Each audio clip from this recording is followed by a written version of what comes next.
BJP మొదటి జాబితాలో 52 మంది ఎమ్మెల్యే అభ్యర్థుల పేర్లను ఖరారు చేయగా రెండో విడతలో భాగంగా ఒకే ఒక్క పేరును మహబూబ్ నగర్ నియోజకవర్గం నుండి ఏపీ జితేందర్ రెడ్డి తనయుడు ఏపీ మిథున్ కుమార్ రెడ్డి పేరును ఖరారు చేసింది. షాద్నగర్ టికెట్ ఆశించినప్పటికీ మహబూబ్ నగర్ టికెట్ ఇవ్వడం డబుల్ ధమాకా అని ఈసారి మహబూబ్ నగర్ నియోజకవర్గంలో భారీ మెజారిటీతో బీజేపీ జెండాను ఎగురవేస్తామని అంటున్న బీజేపీ మహబూబ్ నగర్ నియోజకవర్గ ఎమ్మెల్యే అభ్యర్థి మిథున్ రెడ్డితో మా ప్రతినిధి Sagar face to face. Palamuru రాజకీయాలు ఒక్కసారిగా హిట్ ఎక్కుతున్నాయి. ఓవైపు బీఆర్ఎస్ పార్టీ అభ్యర్థులను ప్రకటించిన ఎడల ఇటు కాంగ్రెస్ పార్టీ కూడా అభ్యర్థులను దాదాపుగా రెండో జాబితా కూడా విడుదల చేసిన వేళ దాదాపుగా కాంగ్రెస్ పార్టీ బీఆర్ఎస్ పార్టీలు ఇప్పటికే ప్రచారంలో దూకుడు పెంచిన నేపథ్యంలో బీజేపీ పార్టీ మొదటి విడతలో 52 మందిని రెండో విడతలో అనూహ్యంగా ఒక్క పేరును మాత్రమే విడుదల చేసింది. దాదాపుగా మహబూబ్ నగర్ నియోజకవర్గానికి చెందిన ఏపీ మిథున్ రెడ్డిని రెండో జాబితాలో అయితే విడుదల చేసింది. సార్ చెప్పండి, దాదాపుగా కూడా మహబూబ్ నగర్ నుంచి ఏపీ జితేందర్ రెడ్డి పోటీ చేస్తారని కూడా బీజేపీ నాయకులంతా కూడా అనుకున్నారు. ఒకసారిగా ఆయన తనయుడిగా మీరు మహబూబ్ నగర్ నియోజకవర్గం నుంచి అయితే పోటీ చేస్తున్నారు. ఎలా ఉంది ఇప్పుడు ప్రజల్లో ప్రచారం కూడా సాగించబోతున్నారు, ఎలా అనిపిస్తుంది? 9 సంవత్సరాల నుంచి పనిచేసిన కార్యకర్తకు గుర్తించి టికెట్ ఇచ్చడం నాకు చాలా అదృష్టంగా భావిస్తున్నాను. అన్న, ఓవైపు షాద్నగర్ నుంచి దాదాపుగా కూడా టికెట్ ఆశించారు.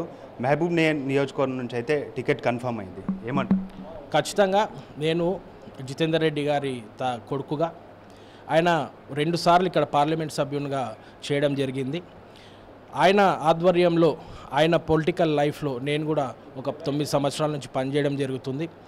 యావత్ పార్లమెంట్ మొత్తం పోయిన ఎలక్షన్స్ కొడంగల్లో పనిచేయడం, మొన్న పార్టీ పనులు షాద్నగర్లో చేయడం, సంగ్రామ యాత్ర అన్న పేరుతోటి భారతీయ జనతా పార్టీ ప్రజా సంగ్రామ యాత్ర అన్న పేరుతోటి యావత్ రాష్ట్రమంతా తిరగడం బండి సంజయ్ గారితో, ఇవన్నీ ఎక్స్పీరియన్సెస్ నాకు చాలా ఎక్స్పీరియన్స్, తర్వాత ఇవన్నీ అనుభవం నాకు చాలా తెలిసొచ్చింది.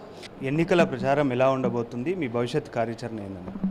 ఖచ్చితంగా యువకునికి అవకాశం ఇచ్చిండ్రు. పాలమూరు నియోజకవర్గ ప్రజల ఆశీర్వాదంతో, యువకుల ప్రోత్సాహంతో, యువకుల సమ్మేళనంతో, మన ముఖ్యంగా మహిళలు, వృద్ధులు, అందరూ పెద్దలు, ఎందుకంటే నాకు వయసు ఉంది, పెద్దలను పోయి కాలుమొక్కుతా, చిన్నోళ్ళని గలె మిలాయించుకుంటా, అందరినీ కలుపు కట్టుకొని పోయి పాలమూరు ప్రజలు ఈ యొక్క యువకునికి ఒక జితేందర్ రెడ్డి కొడుకుగా మీ ముందు 2 సార్లు పార్లమెంట్ సభ్యుని చేసిన జితేందర్ రెడ్డికి ఎలాంటి పేరుందో ఆయన పేరు నిలబెట్టే విధంగా భారతీయ జనతా పార్టీ కార్యకర్తగా భారతీయ జనతా పార్టీ పేరు నిలబెట్టే విధంగా పనిచేసుకుంటూ పోతాను. ఇక్కడున్న ప్రజా సమస్యలపైన గట్టి పోరాటం చేస్తా అని చెప్పి తెలియజేస్తున్నాను. ఓవైపు బీఆర్ఎస్ నుండి అయితే మంత్రిగా కొనసాగుతున్నారు, ఆయన్నే ఈ నియోజకవర్గం నుంచి మళ్ళీ పోటీ చేస్తున్నారు. ఇటువైపు బీజేపీ నుంచి సస్పెన్షన్ వేటుకు గురైన తర్వాత కాంగ్రెస్ పార్టీ అభ్యర్థిగా కూడా ఎన్ఎం శ్రీనివాసరెడ్డిని రెండో విడతలో ఖరారు చేశారు. ఏమంటారు? వాళ్ళకు ధీటుగా ఏ విధంగా ముందుకెళ్తారు? మాకు ఉన్న బలమైన నాయకుడు ప్రధానమంత్రి నరేంద్ర మోడీ గారు. అంత పెద్ద నాయకుని ముందు వీళ్ళందరూ చిన్న నాయకులే. కాబట్టి మా సంకల్పం, మా బలం నరేంద్ర మోడీ గారి స్ఫూర్తితో మేము ముందరు పోబోతున్నాం. మొత్తానికైతే మహబూబ్ నగర్ నియోజకవర్గం నుండి ఎంత మెజారిటీతో గెలవాలనుకుంటున్నారు? 1,00,000 మెజారిటీ వస్తే చాలా హ్యాపీగా ఫీల్ అవుతా. మహబూబ్ నగర్ నియోజకవర్గం నుంచి ఇప్పుడు అభ్యర్థిగా మీరు కొనసాగుతున్నారు బీజేపీ నుంచి. ఒకవేళ బీజేపీ నుండి మీరు గెలుపొందితే ప్రజలకు మేనిఫెస్టోగా హామీలు ఏ విధంగా ఇవ్వబోతున్నారు నియోజకవర్గ ప్రజలు? ఇక్కడ మీరు గమనిస్తే మహబూబ్ నగర్ అసెంబ్లీలో ఇప్పటి వరకు కూడా జరిగిన పనులన్నీ కేంద్ర ప్రభుత్వ నిధులతోటే జరిగాయి. హైవేలు, ఇన్ఫ్రాస్ట్రక్చర్లు, సర్పంచ్లకు డబ్బులు కానీ, స్ట్రీట్ లైట్లు కానీ, ఇవన్నీ కేంద్ర ప్రభుత్వం వచ్చిన నిధులే.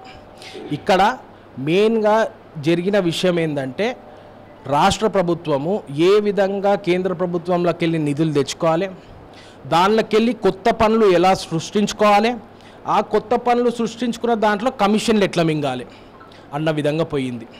మనం ఇక్కడ మెయిన్గా ఫోకస్ చేయాల్సింది రీఇంజనీరింగ్ ఆఫ్ వర్క్స్. 119 నియోజకవర్గాల్లో మొదటి విడతగా 52 అయితే విడుదల చేశారు. రెండో విడతగా ఒకటే పేరు వచ్చింది. ఎలా అనిపిస్తుంది మీకు? నాకు చాలా సర్ప్రైజింగ్, అదృష్టంగా భావిస్తున్నా. మరి అధిష్టానం అలా భావించి ఇమీడియట్గా అనౌన్స్ చేయడము, ఇమీడియట్గా అలాంటి పేరు రావడము నాకు అదృష్టంగా భావించి, అదేవిధంగా పార్టీ పేరు నిలబెడతా అని, కార్యకర్తల భవిష్యత్తు చూసుకుంటా అని చెప్పి, కార్యకర్తల పేరు కూడా నిలబెడతా అని చెప్పి తెలియజేస్తున్నాను. బీజేపీ నుండి మహబూబ్ నగర్ నియోజకవర్గంలో భారీ మెజారిటీతో గెలుపొంది పార్టీకి అధిష్టానానికి గిఫ్ట్గా ఇస్తానంటున్నారు మిథున్ రెడ్డి. ఇది పరిస్థితి. కెమెరా పర్సన్ నర్సింగ్తో సాగర్, మహబూబ్ నగర్.